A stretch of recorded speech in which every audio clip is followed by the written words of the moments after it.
So there's no question that the Super Bowl 51 hangover definitely lingers for Atlanta, a talented squad. But you know what?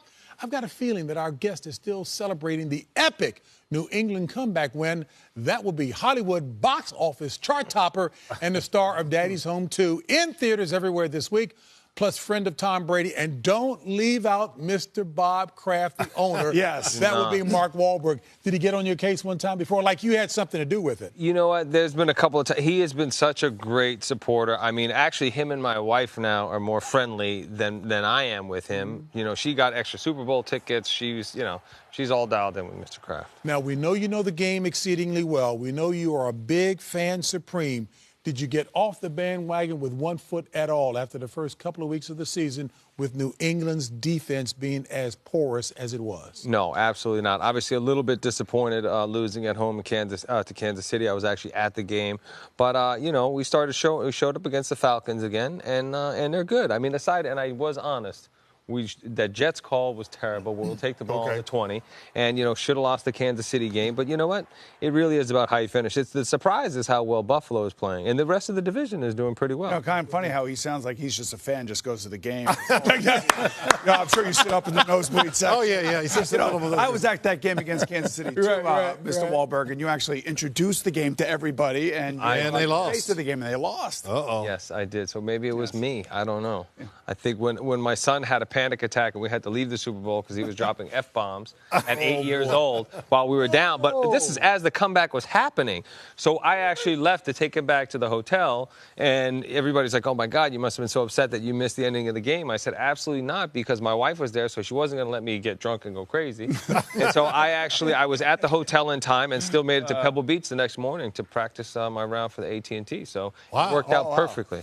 Wow. All we want is with the fifth win. There's a lot of good stuff going on there. Yeah, so you got an 11-year-old playing football now. Yeah, he plays for the LA City Ducks. And now my wife now, who is not a football fan, she would check into a hotel if the Patriots are playing because I get so obsessed and crazy. And now she's on the sideline. She's yelling at the coach. She's screaming at me. She's yelling at the television. She's like a crazy obsessed football fan right now. I got a lot of questions I'd like to, or I will try to ask just a couple. One, I know, do you ever get a chance to watch our show? This show here? Yeah. Well, today's a new look for the show. And JB's got a new hairdo. What do you think of that crease on the side of his head? Mark. He looks good. He looks good, doesn't he? I was just commenting on how fit he is. Yeah, he is. Leaned up. Very much from seeing that before, because last time I saw you, I did look like a swollen tick. I must admit that. But I'm doing a lot better. Hey, Mark, I'm in the barber's chair. Pat Sutton's getting a lot of thinning hairline. So he puts a part of my hair. Does it look all right? It looks good. I can play it off? You look young.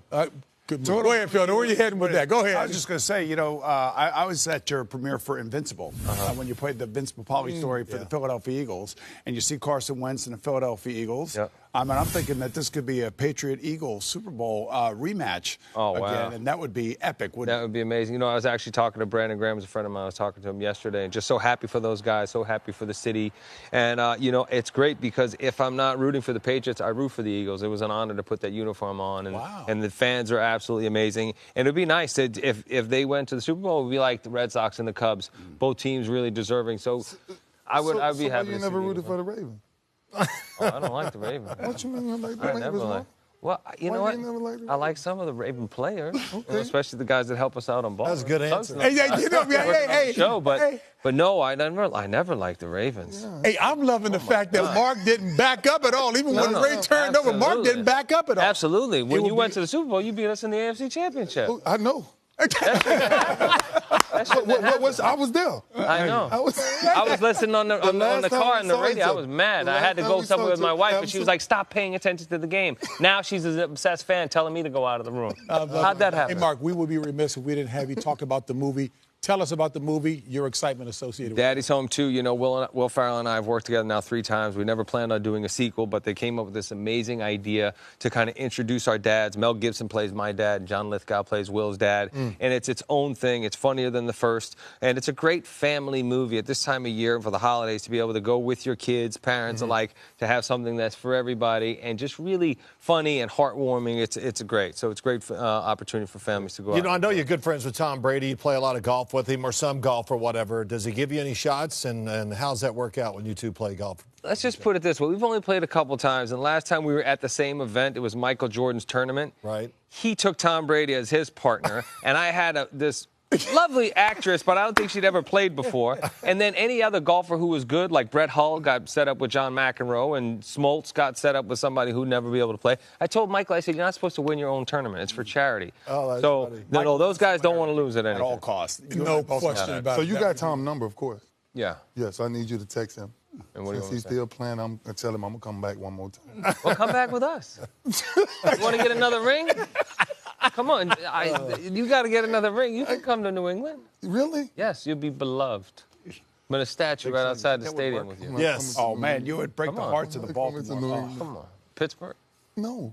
Mark Wahlberg. That's why he is a chart topper. Smooth, didn't miss a beat on anything we threw his way. Didn't even back up. I don't let Ray touch my arm when I'm on man, that couch. You go, Phil.